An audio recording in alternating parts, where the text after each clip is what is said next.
नमस्कार मित्रांनो, आपण आपल्या शेतामध्ये मित्रांनो, या माझा मोसंबीचा बगीचा आहे आणि आपलं बळीराजा ब्लॉग चॅनलमध्ये स्वागत आहे मित्रांनो। आज आपण मोसंबीवरती जो रोग पडणार आहे, म्हणजे आता सध्या उन्हामध्ये आणि तापमान जादा झाल्यामुळे जो रोग अटॅक करतो त्या रोगाविषयी आपण थोडक्यात माहिती बघणार आहे मित्रांनो, आणि त्याच्यावर काय उपाय आपल्याला करता येईल ते पण आपण थोडक्यात जाणून घेणार आहे।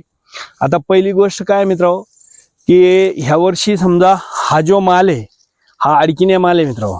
आता या अडकिन्यामुळे काय झालंय का तो जो रोग आहे म्हणजे ज्याला आपण मंगू म्हणतो, काही ठिकाणी त्याला काळे डाग जे पडतात, तर ते काळे डाग म्हणजे जे पडतात त्याला आपण मंगू म्हणतो। आणि ह्या अडकिन्या मालामुळे काय झालं की याची साईज थोडी मोठी आहे, आणि याची साईज मोठी असल्यामुळे काय झालं की तो अटॅक थोडा जादा लवकर पडायला लागला। नाहीतर आपण काय करतो की दरवर्षी मंगूची जी फवारणी राहते आंब्या मालासाठी, तर आपण ही मे मध्ये मारतो। पण आता सध्या जर आपण बघितलंय, समजा हा आंब्या माल आहे, हे बघा या अशा पद्धतीने आंब्या माल आहे। आता हे आंब्या माल आहे तर याच्यावर काही याचा परिणाम नाही, पण ह्या मालामुळं की ह्या अडकिन्या मालामुळं ते कुठं तुमचे काळे डाग तुमच्या बागेमध्ये तुम्हाला दिसत असतील। आणि जरा तुम्ही चांगल्या पद्धतीनं त्याला बघायचंय मित्रांनो, कारण हा अटॅक जर पडला तर हा कंट्रोल होत नाही। आणि ज्यावेळेस कुडमुडं ज्यावेळेस दिसतोय त्यावेळेसच याच्यावर फवारणी घेणं गरजेचं आहे। नाहीतर मग काय होतं, आपण शेतकरी लोक आहे मित्रांनो, आपल्याकडून काय होतंय की आज मारू उद्या मारू अशा गोष्टी होऊन जातात। त्याच्यामुळं ह्याचा प्रसार हा जादा ऊन ज्यावेळेस कडक असतं, तापमान असतं, तर तापमानामध्ये याचा प्रसार आहे ना ह्यो जास्त होतो। म्हणजे आता हे जे अडकिन्या माल आहे तर याच्यावर तर पडलाच तो कुठं समजा डाग आहे आपल्या बगीच्यामध्ये। आणि पण याचं होऊन काय होईल की जो आता सध्या आपण आंब्या माल पकडलेला आहे, ह्या असे ज्या बारीक बारीक गुंडे आहेत, ह्या गुंड्या तुम्हाला दिसत नाही जादा करून, कारण ह्या बारीक असल्यामुळे ते दिसत नाही। पण याच्यावर त्याचा प्रसार होऊ नये म्हणून की बुवा त्याची एक काळजी म्हणून आपल्याला एक फवारणी घ्यायची आहे। आता याला आपण फवारणी घेताना काय मित्रांनो की ह्या मालासाठी किंवा आंब्या मालासाठी बी ती एकच फवारणी राहील। तर याच्यासाठी आपल्याला घेताना काय करायचं की नगाटा वापरायचा आहे, टाटा कंपनीचं ते नगाटा घ्यायचा आहे मित्रांनो। आणि नगाटा आपल्याला घ्यायचा आहे 2 ml ते 1.5 ml।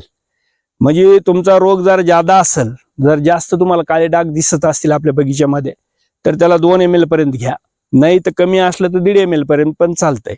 आता त्याच्यासोबत फवारताना काय करायचं मित्रांनो की आपलं सिजंटा कंपनीचे एक सल्फर नाव येत आहे, त्याला त्रुटी म्हणून येते तर ते एक सल्फर म्हणून सिजंटा कंपनीचं ते त्याच्यासोबत घ्यायचं।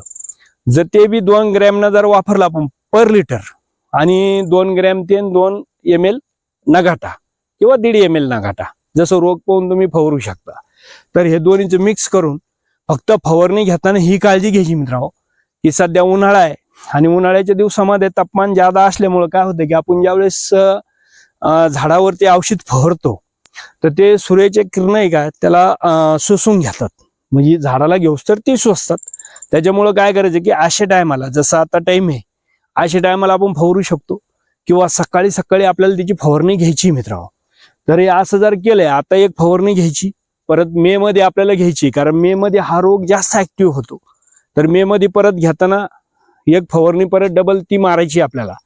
तर ही जी आहे ना मित्रांनो की यानं काय होतंय की काळा मंगू हा नाहीसा होतो।